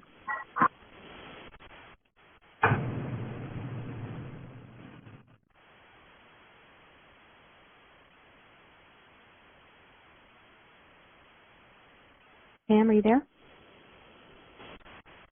Okay, so the reason that we're having this discussion today is to improve our response to someone with a mental illness or intellectual developmental disability. Over the last 4 years, the Washington Post has compiled statistics that show that the statistics on police fatal shootings, and they're showing that 1 in 4 fatal officer-involved shootings were situations involving a mentally ill person. So how are we going to reduce the statistics, and how can we do better? And I think Shannon talked about this. Most people with a mental illness are not violent, but lack of training and lack of good policies and procedures can increase the risk that an officer using force in cases involving a person with a mental illness or intellectual developmental disability. So teach officers how to assess the situation, use good critical decision making, good tactics, good communication skills, so they can slow a situation down and properly respond to these types of calls. I know John talked a little bit about ICAT. This all is incorporated in ICAT because one of the things we want to teach them is once you slow the situation down, it gives them time to call for additional resources and helps them effectively bring a safe resolution to the incident. Next slide. So we have to consider different policies, and one of the things that I recommend is to actually consider creating a policy that talks just about responding to people with a mental illness or intellectual developmental disability. I put this link here on the slide to Anne Arundel County, Maryland, their police department's policy. It's pretty comprehensive, so if you get a chance and you can check this link out, you'll see how comprehensive it is. It talks about how to respond to somebody at the scene. It talks about what to look for as far as, behavioral issues and how to conduct an emergency evaluation, or if you're in Florida, it's considered a Baker expedition. And it provides guidance and resources for officers when someone's not eligible for an emergency evaluation. And we know that many calls, that's the case. So the other thing you want to do is take a look at your use of force policy. Is it up to date with case law? Does it cover the objective reasonableness standard from Graham versus Cont? So is it considering the seriousness of a crime or suspected offense? What's the level of threat or resistance presented by the subject, and whether the subjects pose an immediate threat to others or your officer or deputy? Camden County, New Jersey, they've been a very good leader in affecting positive change on use of force over the past few years, and they have a section in their use of force policy that actually specifically addresses persons with a mental illness or other disability. And this reads, officers must consider an individual's mental, physical, or incapacity. They must, when feasible, consider whether a person's failure to comply with an officer's command is due to a medical condition, mental impairment, physical limitation, developmental disability, language barrier, drug interaction, behavioral crisis, or other factor beyond the individual's control. In these situations, officers should consider whether specific techniques or resources would help resolve the situation without force. So it's putting that right in the use of force policy there with Camden County. So it's great language. And then, again, as you've heard us saying most of the day here, finally, make sure your staff's training according to your policies and your philosophies. Check in with your training academy staff and ensure that they're teaching exactly what you want them to be teaching. Next slide.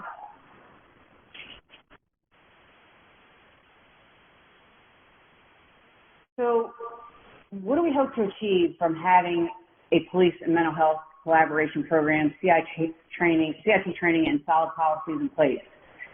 Obviously, the first thing, we want to have it result in safer and better encounters with people with a mental illness or intellectual developmental disability.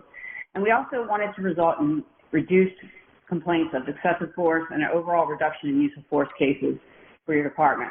There's two notable departments who've been working to transform their police practices, and that's the Baltimore Police Department and San Francisco Police Department. There's been articles describing what they've been doing. Baltimore Police Department is undergoing several revisions right now. They're under the consent decree, and they've been changing a lot of the ways they're doing things. And they changed their use of force policy to make sure officers understand that reasonableness standard and only using necessary force and making sure that their force is proportional. The former Baltimore Police Commissioner, Kevin Davis, reported that they saw a 36% drop in excessive force complaints in 2016 and then another 42% drop in 2017 based on revising the policies, promoting that greater internal accountability. They introduced ICAT, the de-escalation training, diffusion training, and created that CIT program. And in San Francisco, they also have been revising their policies and ended up finding that they had 30% fewer use of force cases over a 3-year period starting from 2016 because they had that stricter use of force policy. They had put in place de-escalation training and crisis intervention training. So we know there's a lot more to be done. These agencies are demonstrating some things that you can do when you collaborate with others and have those strong policies in place with your CIT programs, provide that appropriate training and ensure proper oversight, that they were able to see positive results. So that it's demonstrating that it works. Next slide. Thanks, Pam. This is Ariel with the ARC. So as Pam was alluding to, some of the departments that we've been hearing about in reducing their use of force have come under investigation, and something that led to that was an investigation by the Department of Justice. And one of the areas where the Department of Justice is starting to pay very close attention is to disability rights. So I just want to make sure everyone has kind of a basic understanding of some of the disability rights laws that are out there and how these can both intersect with use of force law, but also can lead to liability for police departments in and of themselves. So on the slide, there are just 3 kind of key federal disability rights laws that will apply to the vast majority of policing agencies in the United States. So starting with the Rehabilitation Act, this is really sort of a general civil rights law that prevents discrimination on the basis of disability. And it really only applies to federal agencies, federal actors, and those who are receiving federal funding. So if your agency does receive federal funding, you'll be covered by the Rehabilitation Act. Or if you're part of a federal law enforcement agency, this one will also apply. Now, similar to the Rehabilitation Act, but it came out almost 20 years later with the Americans with Disabilities Act, and I think this is the one that tends to be the most well-known, just generally speaking. If any of these people know about, people tend to have heard of the Americans with Disabilities Act. So the ADA came along in 1990, and it basically tried to fill the gap left behind in the Rehabilitation Act, which was it didn't cover state or local actors, and it didn't cover a whole lot of private entities. So the Americans with Disabilities Act basically extended the protection from the Rehab Act and covers both state and local actors and private entities. And we're going to take a closer look at that in just a moment. And this last one here is particularly important for those officers who respond to schools or even school resource officers, the Individuals with Disabilities Education Act. This actually isn't a civil rights act as much as it is an education law, but it is one that guarantees that students with disabilities, can and should be in schools, and not only should they be in schools, they should actually be receiving an education that provides them with some benefit. And it provides a whole host of procedural protections and all sorts of other things to make sure that students with disabilities can be successful in schools. So, again, these are just some examples of laws that will really make a difference to law enforcement response, and then certainly you want to make your department and your officers aware of these. Next slide. So just a quick peek at the Americans with Disabilities Act. I think a lot of people tend to associate the ADA with things like having accessible, restroom stalls or buildings and doors that are wide enough to wheelchair users to come through, and that's certainly a big part of what the Americans with Disabilities Act does. And really, a lot of that physical access stuff is coming from Title III, but the ADA also does a lot of other things. It prevents discrimination in employment. So this can certainly come up for law enforcement agencies if there are officers who are applying who have disabilities, officers who may become disabled while on the job, and just hiring new officers. I think we're going to continue to see a rise of individuals with disabilities who are working in the first responder professions. Jumping down to Title IV, this really is the key reason that we have closed captioning available on, through television and film and everything to try and make media more accessible to people with a variety of disabilities. But really the key one here for state and local law enforcement is Title II.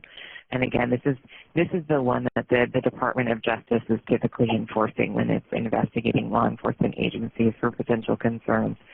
It's looking at this and trying to suss out, has there been any systemic discrimination against people with disabilities? Next slide, please. So I just want to break this down into a couple of things. So it's helpful to think about people with disabilities having two basic rights whenever they're interacting with the criminal justice system or criminal justice actors, including law enforcement. And then if these rights aren't fulfilled on the other side of that coin, we might get discrimination. So let's start on sort of the right side of the equation. So effective communication.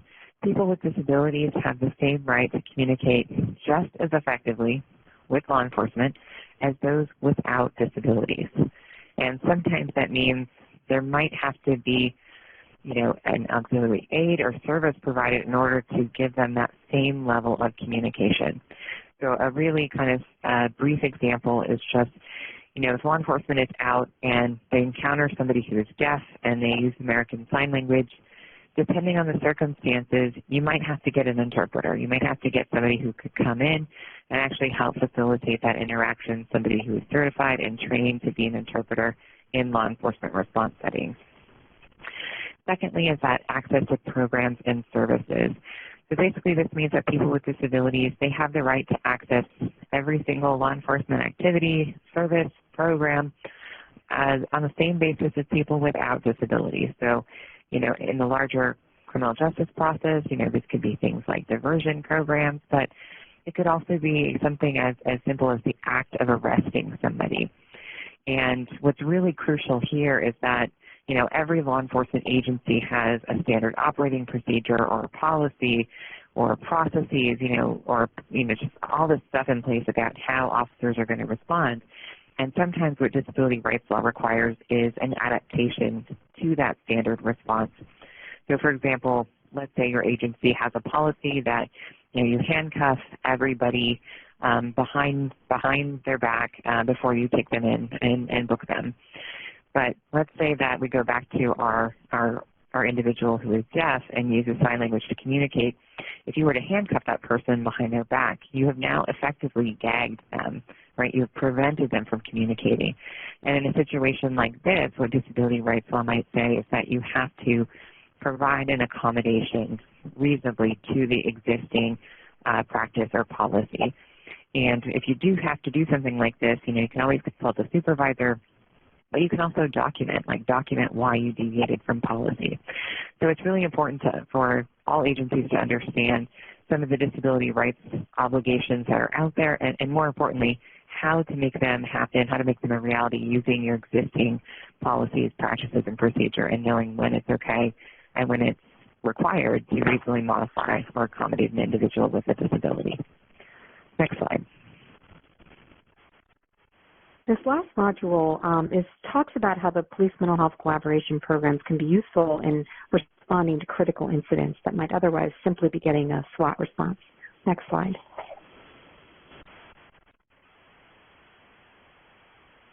It's important that agency leadership encourages a relationship and partnership between SWAT members and clinicians.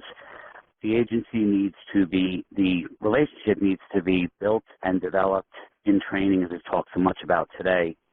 The more time spent training together and working together in that environment, the better the results will be with an actual assignment to one of these critical incidents. When safe and effective to do so, having clinicians respond to the scene of critical incidents where SWAT teams may be deployed can be a very effective tool. Again, this has to be practiced in a training environment so we can ask and answer those questions about how and when to bring a clinician into one of these environments and how to do it effectively. Clinicians can provide information on signs and symptoms, on illness recognition, in some cases specific histories on the people that we're dealing with, including such critical information as what happened at a prior response involving this person.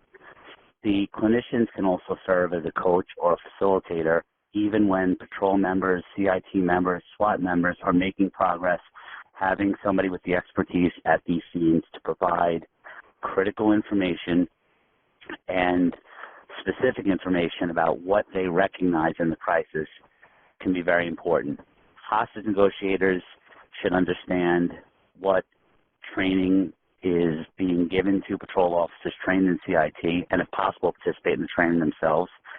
And SWAT officers should also be involved in recognizing what patrol officers are getting in their CIT training. The transitions between an initial response officers and the insertion of negotiators and SWAT members at these incidents is so important, and training together and understanding what the roles are is going to help make those transitions a lot smoother. Next slide, please.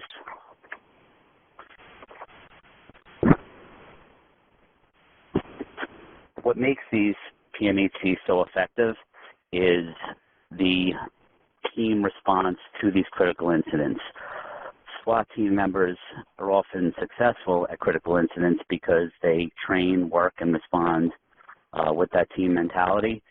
Because these incidents are so sensitive and often so difficult to deal with, we often need more members on the team, and that involves utilizing patrol officers that initially responded with CIT training, as we mentioned, negotiators, and ultimately, when possible, bringing clinicians to a scene to give professional guidance and coach or facilitate our work in regards to this. Planning is really incorporated or works side by side with training, and we mentioned how important it is to train together. The planning for this involves agency policies to determine how these resources are brought to the scene and how, when these critical incidents occur, we're going to get these resources to the scene as fast as possible. Time is going to be, more than anything, our best friend at these incidents, slowing down the entire job to give us more options, to give us more resources, to give us more time to make decisions. Even more important than cover is distance, keeping enough of a distance between us and the person involved in the crisis to not force a response that we don't want. It's safer for the person in the crisis. It's safer for the members responding to the scene. De-escalation tools and training are critically important because members need to understand that de-escalation over the course of time is often, more than anything, going to be what resolves these incidents. We should recognize in training and in response policies that de-escalation is often very difficult, and at times where de-escalation techniques are not effective, training and actual response should focus on techniques to avoid actually escalating these incidents.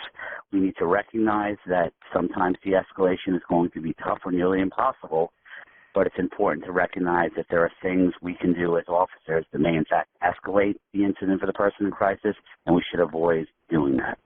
Next slide, please.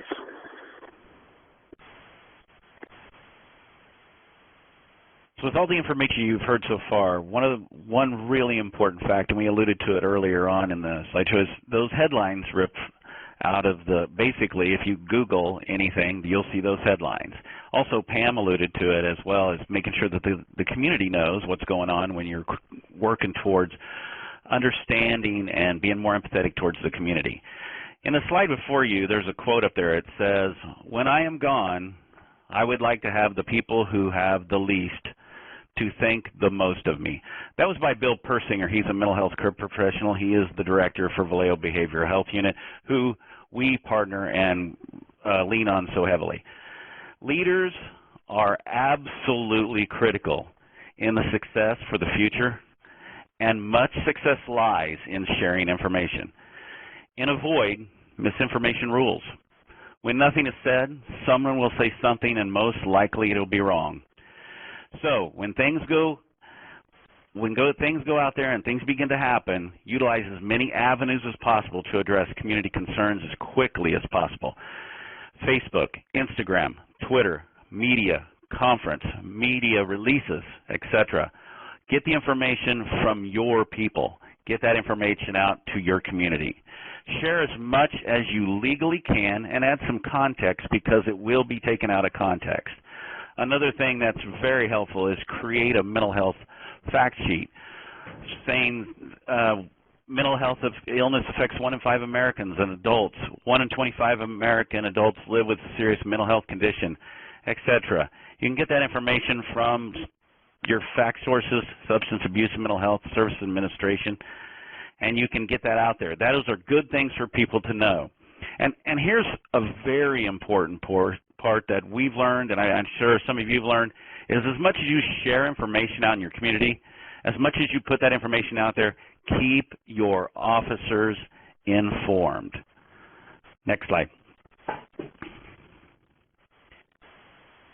So you've heard a lot of information. You've been blasted with it. Now what?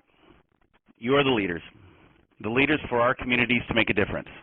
Law enforcement is on a tipping point to make some of the most significant positive changes observed in many years. You know who you are, and you know your passions.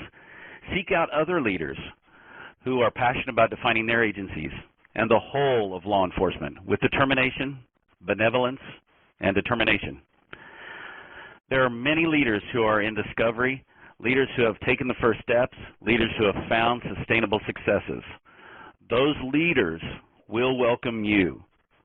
On the next slide, Melissa will familiarize you with even more resources. Thank you. Next slide.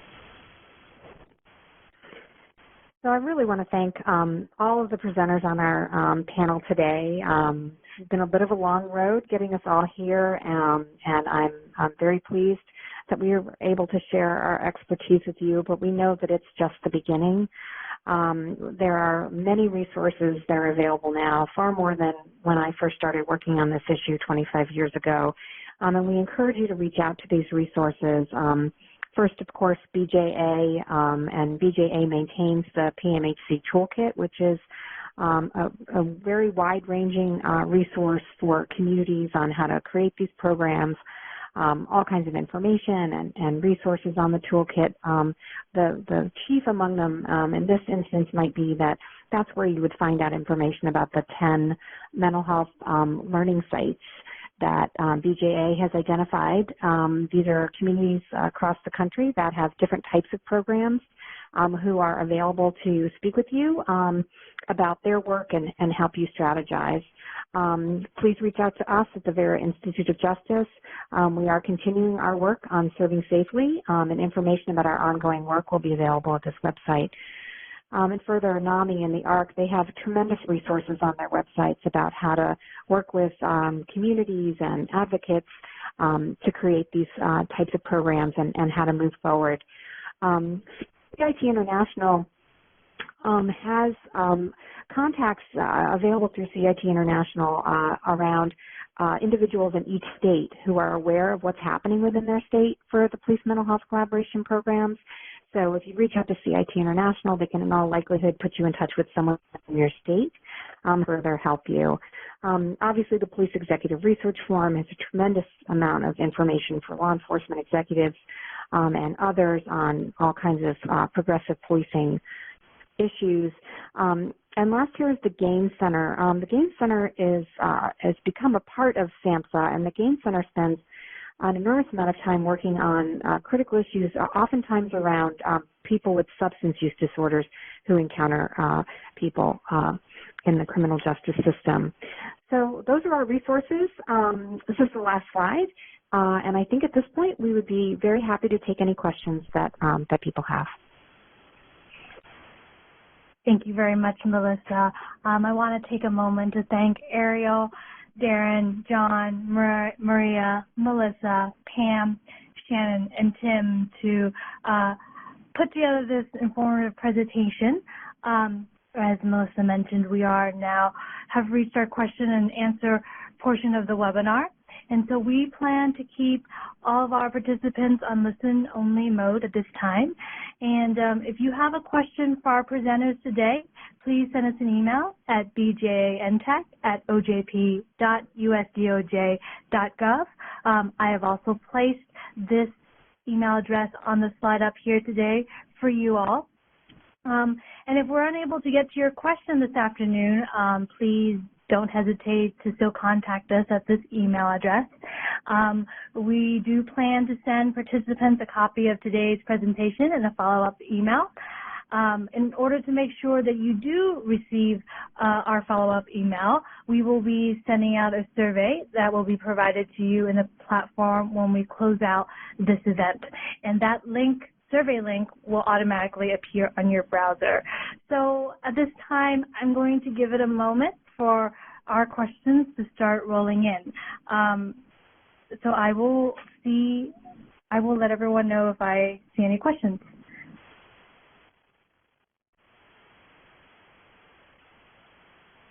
So I want to, as we're waiting, I wanted to see if the team had any last thoughts they'd like to share.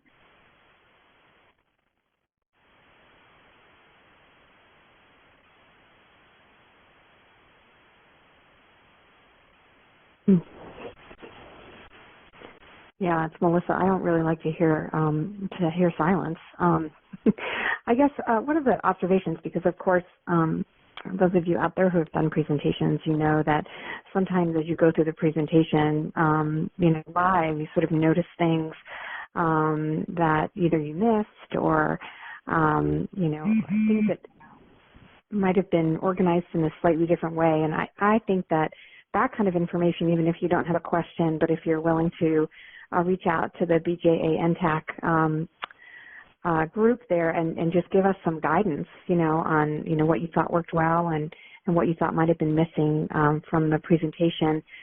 Certainly when we first started thinking about this, we thought, 8 hours. And then we were like, oh, no, 8 hours is way too long.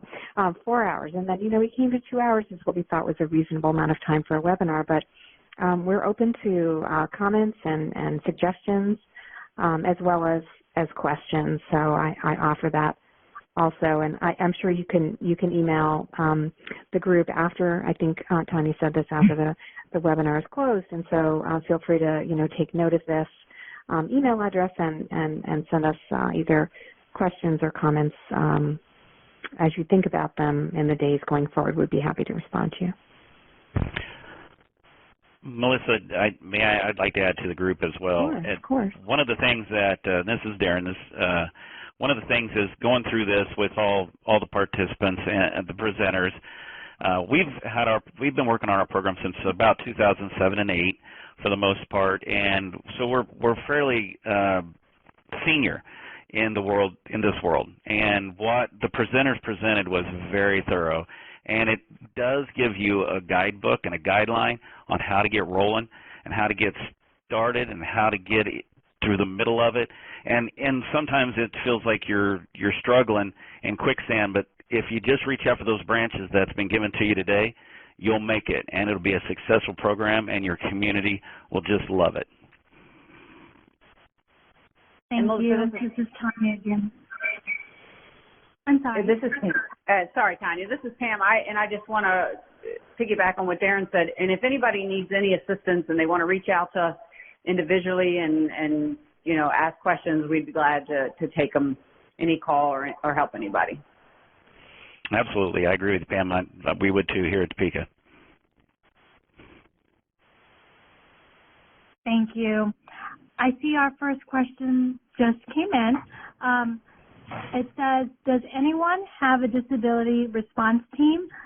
This individual is interested in getting one started, and there are no county resources come out 24/7, and so they would like to see if anyone has worked with the disability response team. Well, I can say. I'm sorry. I'm going to let Ariel handle this for the disability response team piece. Is that okay, Ariel? Yeah, that's perfect. So the disability response team piece, so the question was, how many disability response teams have been created. And this program initially started back in 2015 with pilots and then kind of perfected it in 2017. And in total, we have almost 20 disability response teams that are working in different parts of the United States. Now, every disability response team is a bit different. So right now, we don't have any disability response teams that sort of provide a 24/7 type response service. So that's something that our teams have certainly been thinking about and trying to build capacity towards so that they can really be an accessible resource to everybody in the community. But many of them do, take questions and, inquiries from law enforcement and from other justice professionals when individuals do get caught up in the system and provide direct information at that time, regardless of what, the situation has been.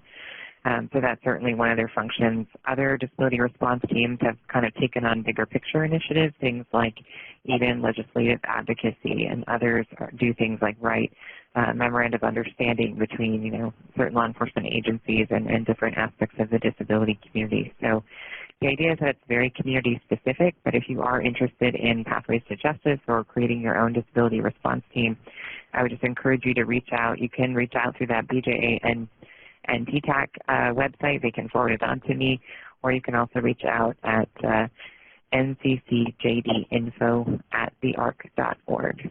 Once again, that's nccjdinfo@thearc.org. Thank you.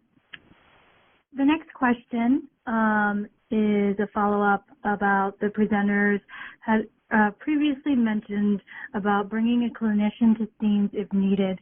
What clinicians will come out for you usually on an on-call basis?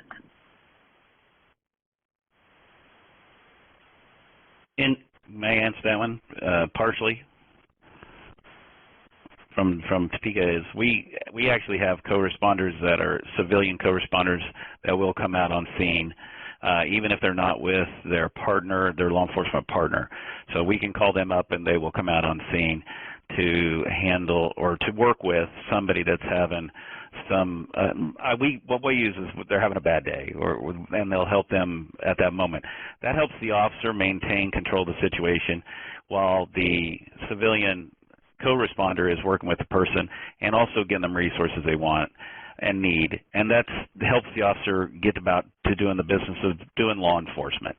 So, but we do have those, and they come out on all three shifts for us. So, and you have to have that great communication, that great network with a mental health institution such as we do, which is Vallejo. So you just build that relationship solid, rock solid, and they'll come out for you. And this is Pam. We had the same thing with my former agencies in Anne Arundel County and Baltimore. You had somebody on staff who was a civilian licensed clinician that would come out anytime we needed them. Usually it was with the officer that was their partner, but if we needed them individually, we could get them to come out as well. Down here, I've been working with our behavioral health crisis response center, and if we needed something, we could contact them, and they'll either give us some guidance via the phone, or if need be, we may be able to get them to respond out. It just depends on the situation. Thank you. Our next question, what are your thoughts about getting an agency fully trained in CIT as opposed to the 25% that was discussed earlier? I hate to pop in. Yeah, Pam, go ahead. Pam, take it first. Okay. So I've been in both situations where we train just the 25% of the officers, and we've trained all of our officers. And I've actually kind of changed my mind a little bit. I was really big on let's get those people that are volunteers, really kind of strictly with the Memphis model. But coming down here and training all of our officers, I think regardless, it makes them better officers. Even you'll still find those that have more of a knack for it than others, but it gives them all a little bit of guidance on how to respond better, and they're better trained. So I think, Darren, you'll probably agree because you guys have been putting people through the academy. Yes. Through CIT, correct? Yeah, absolutely. John mentioned it earlier that it helps the collaboration between the officers, and if all the officers are kind of speaking the same language, it helps de-escalate the situation immediately. And it helps them, we're not diagnosing, we're just recognizing, and that's super important while you're out there on the street. So yes, we've done that. There are departments around us over in the Kansas City metro area that there's actually some that don't even do any CIT training yet. There's some that do the what's recommended, but we're full in. We're full in the pond on that. So that's what we do. So why don't I represent the other perspective so that we can have a little bit of a balance. And I always wanted to debate this topic, but nobody wants to debate me. That I think that the philosophy behind training just 25% of your officers and just training the ones that volunteer and are not voluntold, but the volunteers that come forward and have a passion for this, I think one of the important reasons behind doing it that way, from my understanding, is that then those officers respond to those calls frequently.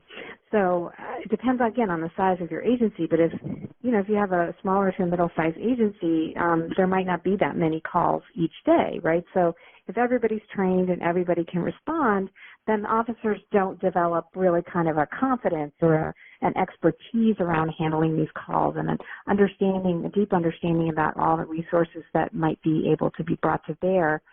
And so when you have like this cadre of officers, they're going to every call, so they have a lot more exposure to these situations, and through that can become more expert in this type of response.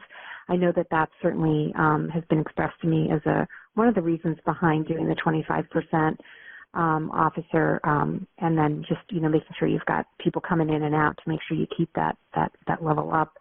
So there's always a shift. And a sector that's covered.